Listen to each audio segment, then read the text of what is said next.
Making movies is more than making money and trying to be famous and all the glitz and glamour. Can I have a big round of applause?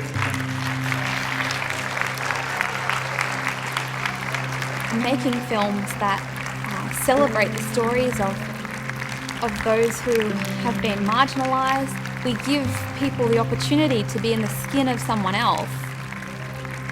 Making movies can change people's lives.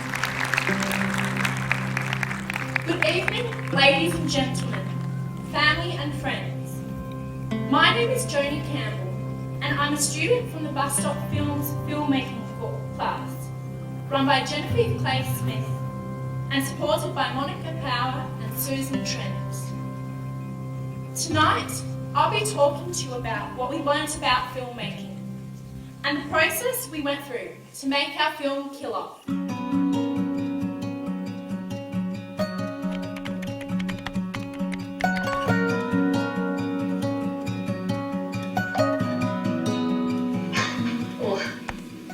Are you sure it was the right room?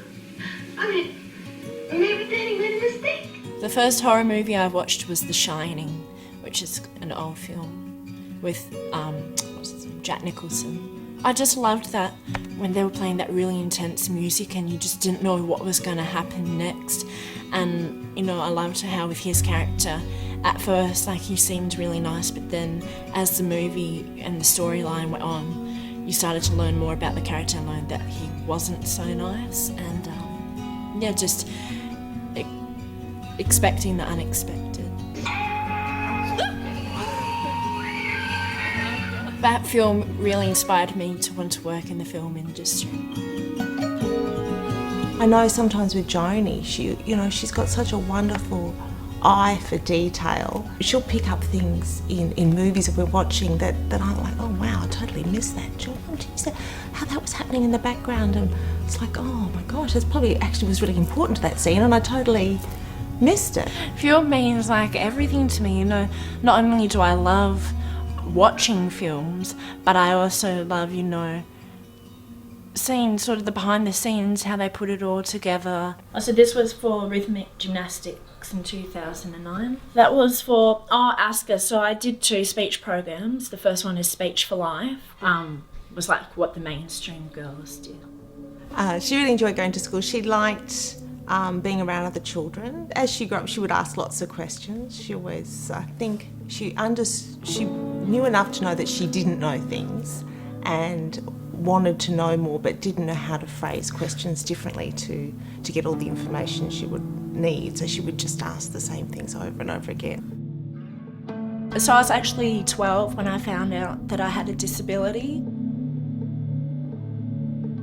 So it's called a global development delay, so it's very rare, and it just means that I find it hard to understand things, and sometimes I might need things repeated. At first she thought it was something that she would recover from, and she wanted to know when she would get better and when it would go away.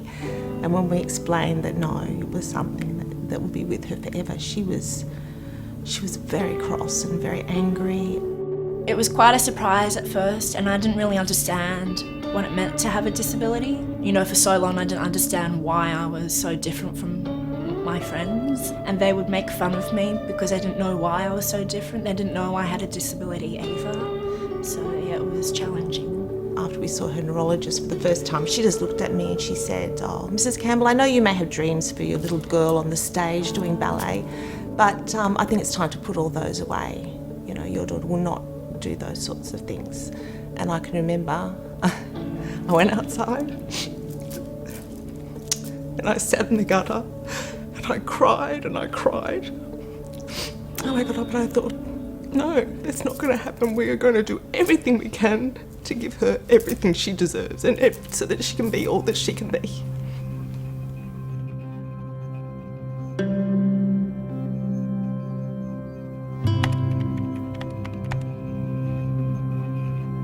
It was really difficult to find a course after school.